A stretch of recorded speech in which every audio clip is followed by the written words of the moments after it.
Alors, bienvenue dans cette nouvelle vidéo. On va entamer la partie de la mesure de puissance.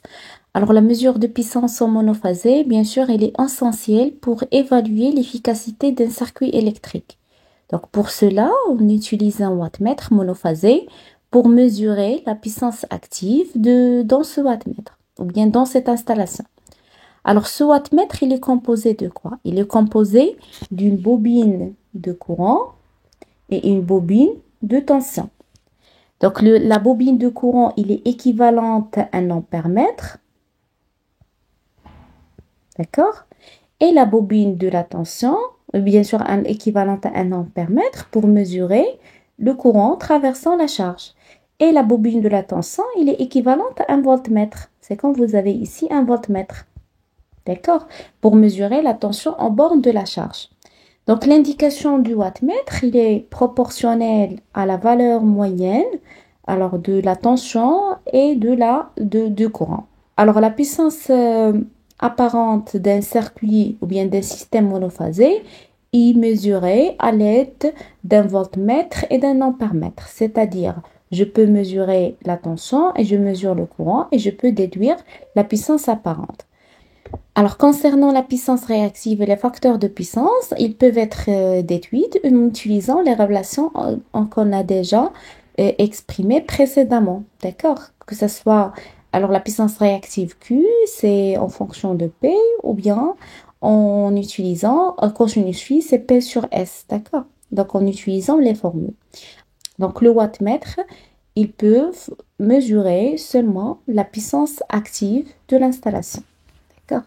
Alors maintenant, on passe à la puissance ou bien à l'amélioration du facteur de puissance ou bien ce qu'on appelle la compensation de l'énergie réactive. D'accord? Alors la compensation de l'énergie réactive en monophasé, c'est une pratique qui est essentielle dans les systèmes électriques. Donc cela pour plusieurs raisons. Donc là, que ce soit la réduction du coût d'électricité.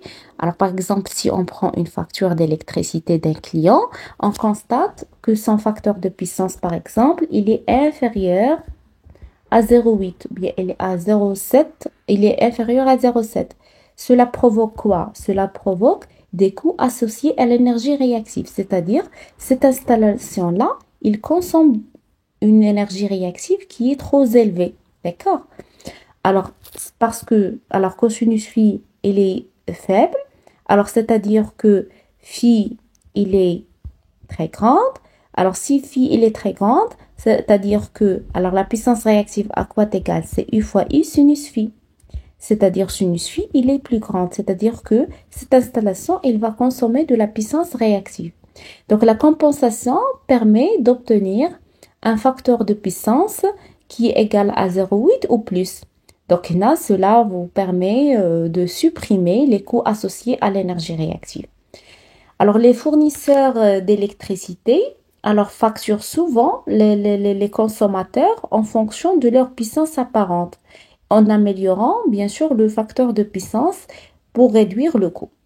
Alors, l'amélioration, donc on a parlé de l'amélioration du facteur de puissance, mais comment on va améliorer le facteur de puissance? Donc, l'amélioration du facteur de puissance peut servir à diminuer le coût absorbé par l'installation. Alors, mais comment? Alors, en pratique, la compensation peut être réalisée à l'aide d'un condensateur qu'on met en parallèle avec l'installation. Donc, si on prend un récepteur monophasé, donc ce récepteur monophasé ou bien une installation, il est parcouru par un courant I et il est soumis à une tension U, d'accord? Alors, voilà, la nouvelle valeur de courant, si on branche un condensateur en parallèle pour améliorer le cosinus phi, la nouvelle valeur de courant, ce sera I' qui est égal à I plus IC, d'accord?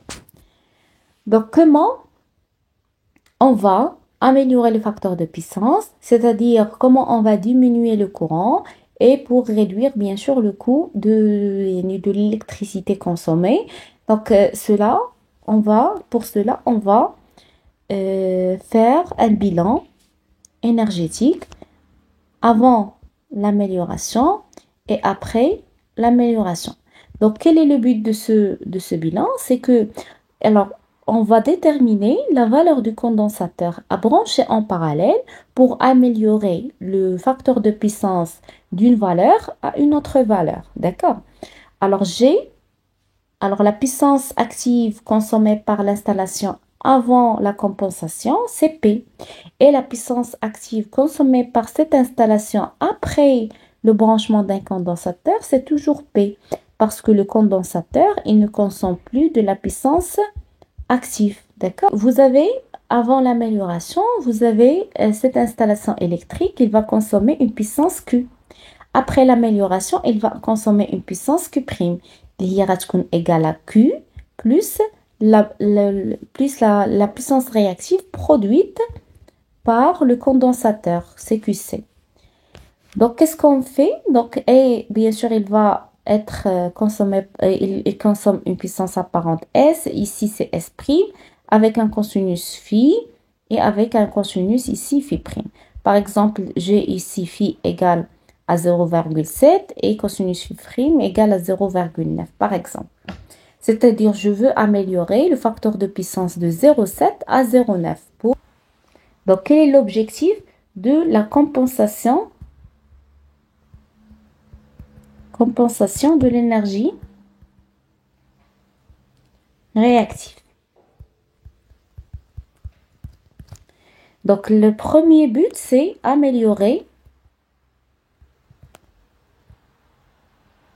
le facteur de puissance. Alors, comment le condensateur va améliorer le facteur de puissance? Alors, avant l'amélioration, j'ai P égale à quoi? C'est U fois I cosinus phi. J'ai un phi, un cosinus phi qui est très faible. Donc, c'est-à-dire qu'il a diminué. Donc, c'est-à-dire le courant, il va augmenter. Pourquoi? Pour garder, parce qu'une installation électrique, il consomme une puissance P qui est fixe. D'accord? Pour garder cette puissance, donc le courant va augmenter.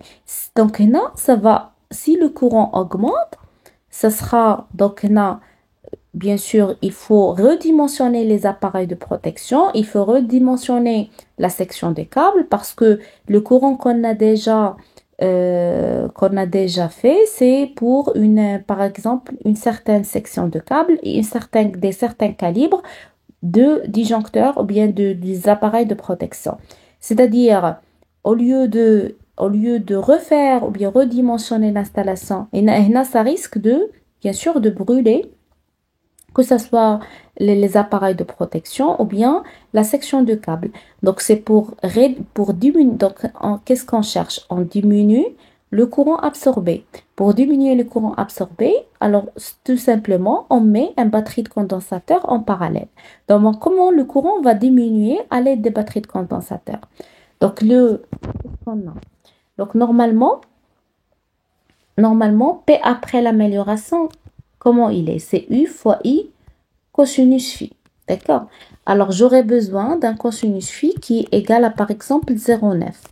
Donc, 0,9, le cosinus phi a augmenté, c'est-à-dire le I va diminuer pour garder la puissance active qui est la même. D'accord?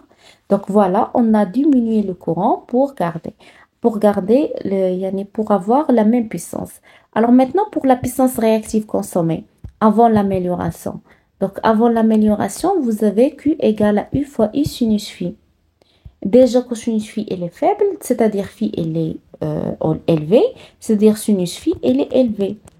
Donc, sinus phi élevé avec le I qui est trop élevé, ça va donner une puissance réactive consommée qui est trop élevée.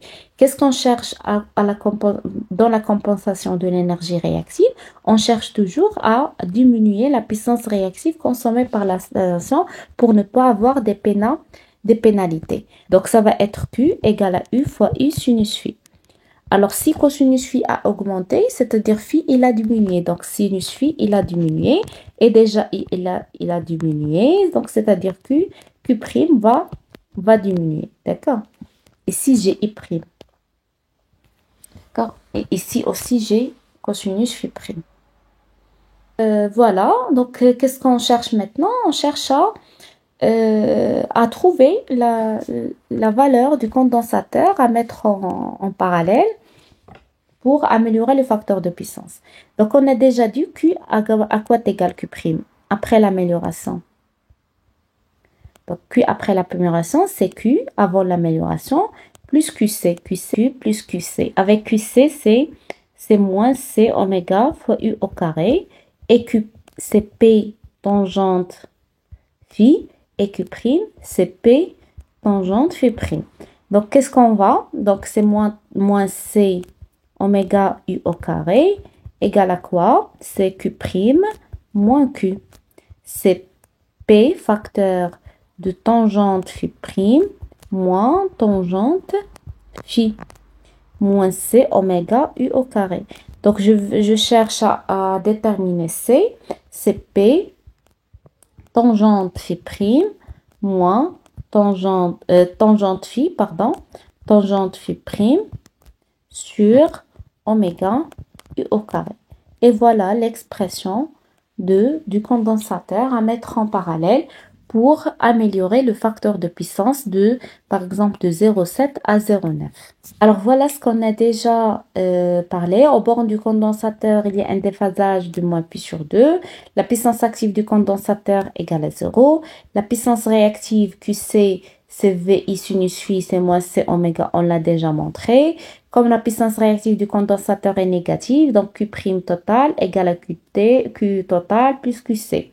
Avec Q' total, ça sera inférieur à Q total. D'accord?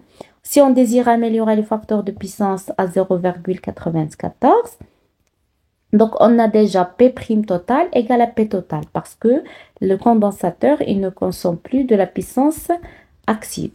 La puissance réactive, c'est Q' total égale à P' total tangente phi' avec cosinus phi', c'est la nouvelle valeur de phi'. Donc phi', ça sera 19. Donc tangente phi', ça sera 0,36. La puissance réactive, c'est QC égale à Q total prix moins Q total. Avec Q total, c'est P total tangente phi. Donc, je remplace les expressions pour avoir. Donc, vous avez C égale à moins QC oméga V au carré. Ou bien, qu'est-ce que vous avez? Donc, C égale à P total facteur de tangente phi moins tangente phi' sur oméga U au K, bien V au K.